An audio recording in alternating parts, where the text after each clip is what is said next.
telecommunications. I'm a very ancient telecommunications and software engineer. I've been building national telecommunications networks for the last 30 odd years. And about 10 years ago, I'd run out of countries to build in Europe, and I thought I was going to be working in North Africa. So I've been learning all sorts of languages, and I've been working with the universities in Morocco. In particular, I've been working with the brightest person I know in North Africa, who is a professor of data science at Qadi Ayad University in Marrakesh. I helped her build set up a data science master's degree about 5 or 6 years ago. And she's become so successful that this year she has 1,800 applicants for the 30 places that she has on her data science masters. So I've said, well, look, the world desperately needs people who can do microservices and decomposition and continuous integration, continuous development, and things like that.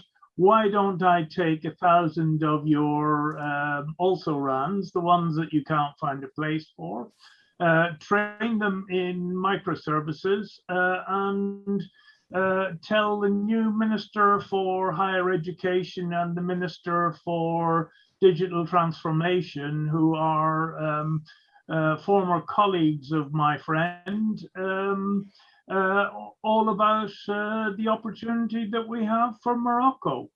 So just at the moment, I am looking for any pointers on how I would set up a 2-day workshop as a taster to get people interested, and then develop it further with Ortelius and anybody else that's into continuous integration, continuous development, and microservices. Other than that, I'm just an ordinary Sean citizen. Well, thank you for coming on this morning. So if anybody he's looking for some help, Frank, and correct me if I'm wrong, to put together a course on, would it be a course on continuous integration or DevOps? What are you thinking? Well, it's basically continuous integration, DevOps, microservices, design, decomposition, and all sorts of things like that. I was contacted by the former director of university in Tetuan, which is an old pirate hangout, asking me if I would like to help him to set up Technical University Tetuan as part of a new breed of universities. So what I'd really like to be able to do is to set up either a week's course or a month's course on subjects like that, using any assistance that's available. So you know what, the way we could, from an open source perspective, the way that we could help wouldn't be necessarily to put a course together, but if you wanted to pull together a group of university students and help mentor them, they could learn a whole lot about coding, continuous integration, microservices, just by participating and contributing to the open source project. So we do believe that open source is an extremely good way to learn. You can ask anybody here that they probably have learned a lot since they've started doing this. And we do it through, hands-on work, learning not really structuring courses. So please think about that possibility, because we would love to have a kind of a Moroccan contingent, and there are many people here who are happy to mentor, and we have we have quite a bit of work that we need to that needs to get done. So if that would help, I think that this organization would embrace you. I don't know if we would I don't know if we could spend the time to put together any kind of course, but we certainly, if you wanted to create it more like a club, a Moroccan club, that was working on specific things, we could do that. So for example, because Australia is at such a strange time zone for the majority of the world, we have a separate group that we work with in Australia and New Zealand, and they're working on all the Get Up stuff. We do that later in the afternoon instead of early in the morning in the U.S., so that it's morning for them at 4 o'clock in the afternoon in the U.S. where we are, and they've really ran with the project, so we could potentially do something in that order. Oh, that actually marries up with the initiative that's being run by the phosphorus company in Morocco. They have the third biggest phosphorus deposits in the world, and the phosphorus company have got a lot of money that they are now investing in universities and in coding schools. And I'll send you the link to 1553, which is an unstructured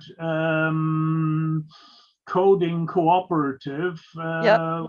That's exactly how this would work. It's really an unstructured coding cooperative that you could mentor, and we could give you particular projects to work on. Oh, that's marvelous. That's marvelous. I'll send you a link offline, and I will now shut up and listen. Okay. Well, thank you again for showing up. I know we've tried a few times, so it's great to have you here. On the other note, and then Simon, I'm going to pass it off to Simon, because Simon has some things that he needs to cover. I did put in the link the nominees for our new board. As it turns out, there are exactly the number of people we need for the new board. We will have a proper vote, but if you see your name in that list, then you are probably going to be on the board. And it looks like, Simon, you will be the new ambassador chair. The real race will be at the architecture for the champion chair. So I will pull that. Get those votes ready and be sitting it out sometime. I think it's scheduled for sometime next week, but you can see everybody's nomination on the doc that I just stuck in the chat. And nominations are officially closed. So early congratulations to everybody who's now on the new board, and we'll see who wins the champion chair. And Simon, on that note, I am going to pass it off to you, because I know you have some things you would like to cover, and I'm very excited to hear that the LinkedIn Live worked today. Thank you, Tracy. Wonderful, everyone. So, hello, how are you? Hope you are doing great. And LinkedIn, that's a really wonderful news for me, Sergio, and Sasha, because we are running Ortelius office hours. And the part of this theme is to help people educate around microservices and the Ortelius community, and also onboard some of the new members into our community so we can get their feedback from that as well. So we will talk to Steve, I think last Saturday, about the KubeCon Valencia 2021. And we haven't got opportunity to talk to KubeCon from our Ortelius community. So we are really thinking really hard at this moment of time. So what are the possible topic we wanna put forward in KubeCon Valencia that's coming up? I think we have 17th December, the last day of submission for the CFP. And I think this is a really opportunity. So we're talking about everyone who are really, who are think about, they can put forward a wonderful topic into the microservices or these kind of topic. So we can have a weekly meeting on this kind of particular topic, because we haven't got enough noise at the KubeCon previously. So I think the next KubeCon, we will think about really hard how we can get Ortelius members into the KubeCon LA next month. So really, really looking forward for the topics around this thing, and we can do some separate meeting on just particularly this topic if people are interested on that.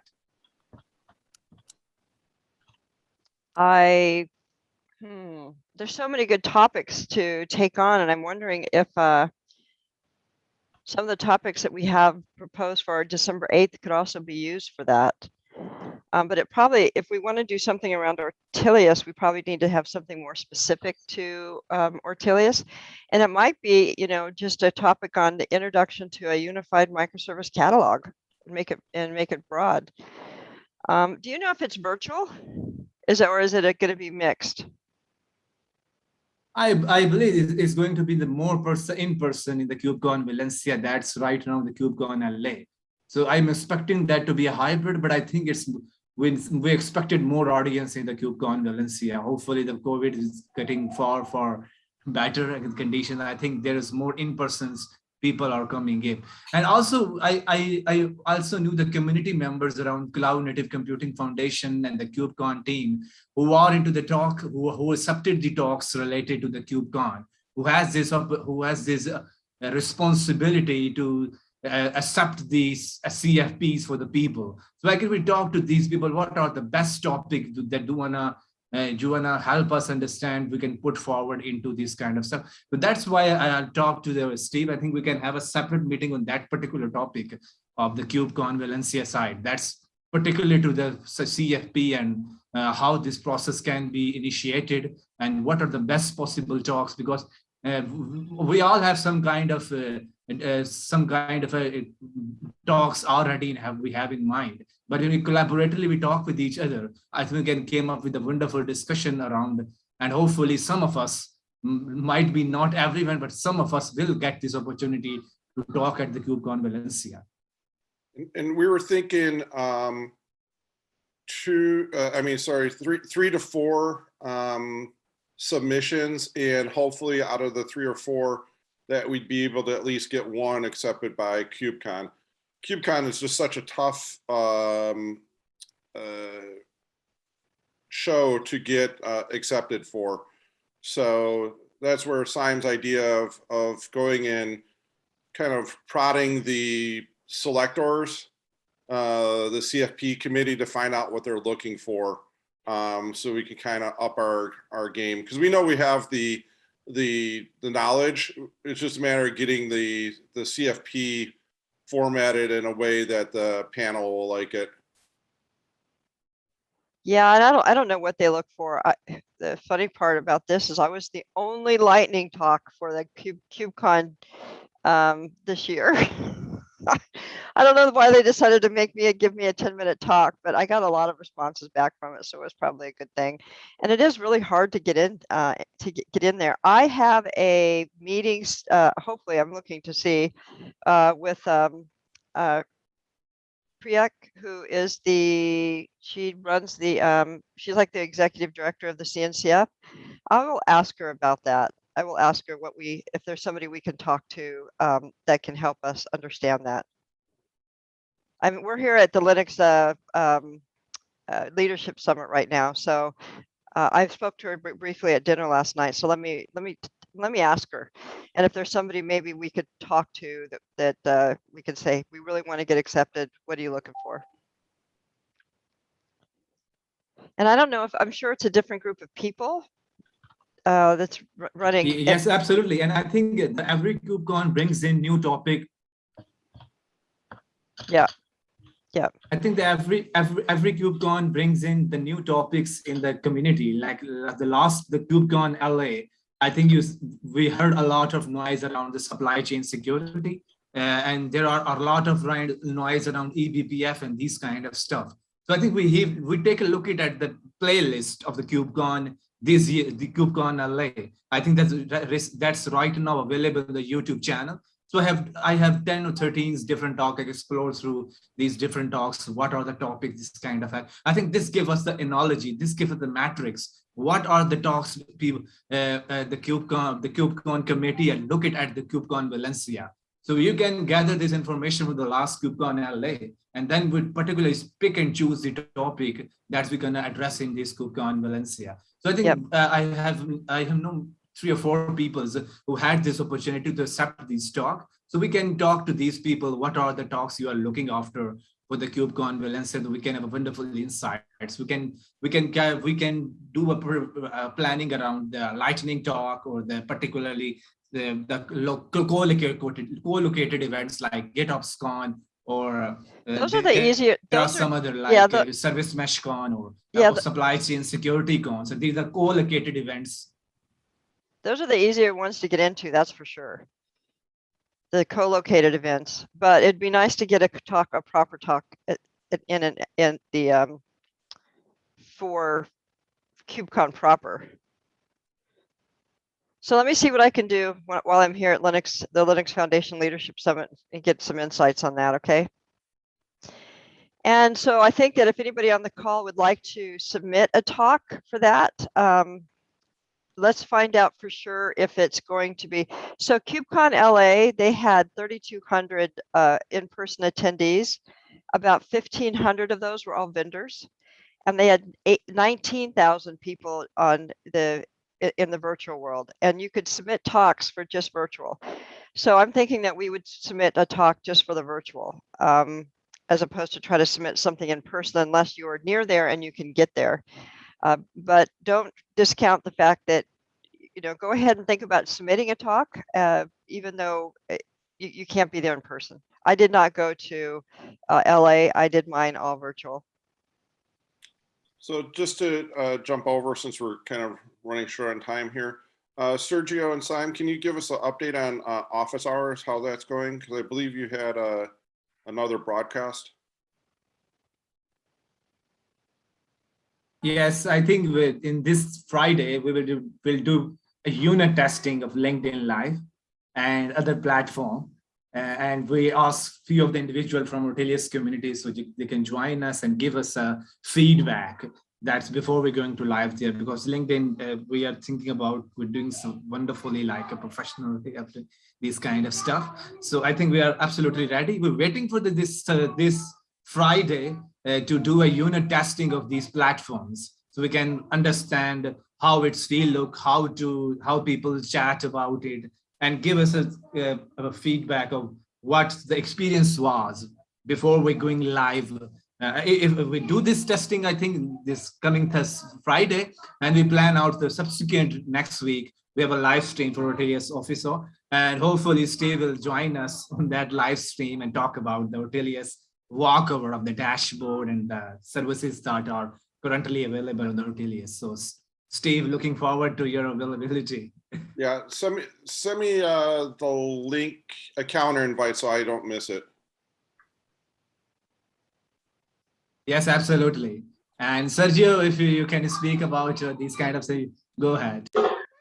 Yeah, we are taking this week because there is a few documents. Well, LinkedIn is like, I don't know, you need more preparation. There is more guidelines. It's not so simple than Twitch, where you probably can talk anything you want, more, I don't know, more confident about that. There is a lot of guidelines and technical documentation, so I prefer to take the time to this week to understand very well. I don't think it's too complex, but it's more about taking the time and read all the docs. And after that, in the same time, we are going to create the agenda and the script for the next session. But in simple word, what we are doing, or the start for office hours, is like going, sharing from outside what is Ortelius, how we start, and we are doing like session to session a little digging in to what are the details, what are the people doing in Ortelius, and it's from general to some specific topics. So that's why we're trying to get to Steve into the conversation, because we already talk about our experience, how to start. So now we want to give a more more insight about Ortelius, and Steve, like I don't know, a very good choice to start on that point. So that's it. Next week we will send like the official. This week we are going to send the official date for the next session. Who is going to be next? And Sergio, I'm going to try to get that Streamlabs account set up for Ortelius this week. Do you still need that? Yeah, I need. Yeah, it will help a lot. Yeah, we need to some technical configuration and an asset. We need to be sure to start the next session. So I will write you. Okay. Okay, I will get that set up before Friday. Thank you.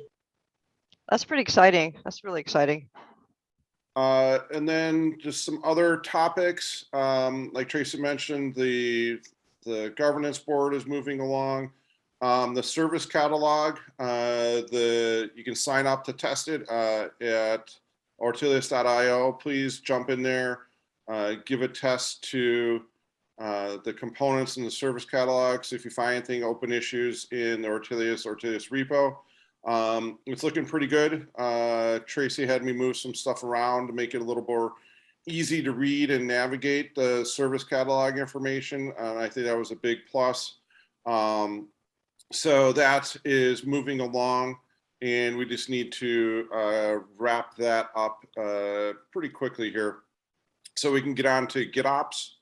The GitOps piece, Sasha has been working with me on a basically the proof of concept diagram, how the flow looks and how the tools communicate together. And that's going to lead us into the design of what's missing in that puzzle, what we actually have to start coding.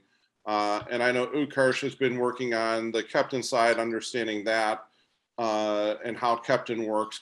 So the three tools that or four tools is going to be GitHub, Ortelius, Argo CD, and Keptn are going to be the four tools, and obviously Kubernetes. So that's going to be what we're slating for this proof of concept as part of that process. So that's exciting that's moving along. If you're interested, the majority of the work is being done out of the Australia, New Zealand side. So it's going to be in that time zone for our general meetings and things like that. But feel free to pick up any of the GitHub issues along that. Let me see if there's anything else. Oh, Hacktoberfest. We do have our top leaders for Hacktoberfest. It was Tracy with 9 pull requests, and then Utkarsh and Karam, you came in tied for second with 7 pull requests each. So thank you everybody for putting that effort in. It did make a big difference. I know a lot of the stuff was little changes that needed to be done, but they really add up, for us to move things along. So thank you everybody for contributing to Hacktoberfest. I believe DigitalOcean will. I remember last year it took like a month for them to get everything sorted out, to get T-shirts and trees as part of your reward process. So that was great work there. And let me see if there's anything else. I think that was. Oh, and just a reminder, it's creeping in here, but December 8th we have our Visionary Summit. So we're gonna be closing in on a month for that. So we'll need to start working on our talks and get those recorded as part of the Visionary Summit. So, Sergio, do you think, and we should have another call on this, but do you think that we should use the same format that you're using for office hours to host the December 8th event? You're doing it through Twitch and LinkedIn Live, right? I think we can, after maybe 2 sessions of LinkedIn, that will be before a month, so the end of the visionaries, we will have like more information about how we like the result, like a little feedback about that, and probably we can take the decision about going live in LinkedIn. I think is a good idea, but after we have at least 1 or 2 sessions, we will more confident about it. So Okay. let's wait like 2 weeks, and I think I will answer that with more confidence. So on LinkedIn Live, is there a way to show something that's been pre-recorded? It says that is not recommended. I'm reading the guideline, and there is a lot of not things that they don't recommend to do. So that's Okay. after the first session and read all the documentation. I think it will be a better way to discuss about that. Okay. So just let's take like a meeting for next week or so on, and we can check all that points. Okay. Sounds good. So I will start reaching out. I think we have everybody scheduled for talks, and I'll start reaching out and getting those talks recorded for the December 8th. We'll do that through November. So I'll get those recorded. I'll remind everybody that we've got to get them done, that we have now a month to get those recorded, and I'll get those sorted out. And we do have a guest speaker. He's an end user that Siddharth had introduced me to. Siddharth, do you want to kind of give a outline of Ankar? Yes, so I met Ankur through one of my contacts in the community, and Ankur has been one of the most active members in the technology space very recently. So he had his own website in which he writes articles on technical aspects. He's working very heavily on the microservices. He's based in US, and he has started being active contributor in other communities as well. So not as a speaker, but I think if he becomes a more active contributor to the Ortelius, that will be good from the perspective of microservices. Yep, I think it'll be great to have his perspective as an end user. Yep. So with that, we have 1 minute left. Anybody else have anything that I may have missed?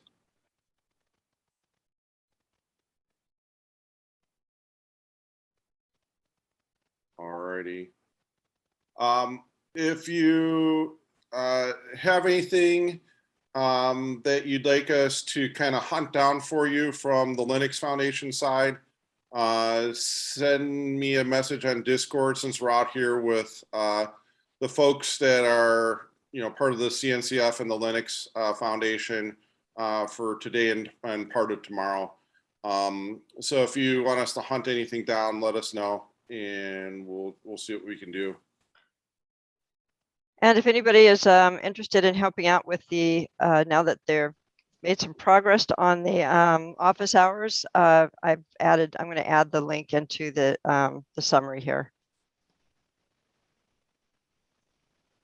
I'll also, Steve, when I discussed that, once we are ready for the Ortelius office hour, we can talk to the CDF Foundation, so they can also monetize our events on their socials as well.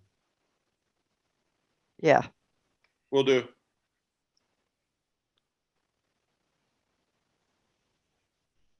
All right, everybody, we're finishing pretty much on time. Thank you all. We will talk to you soon. Thanks, everybody. Bye-bye. Bye. Bye-bye. Bye. Bye.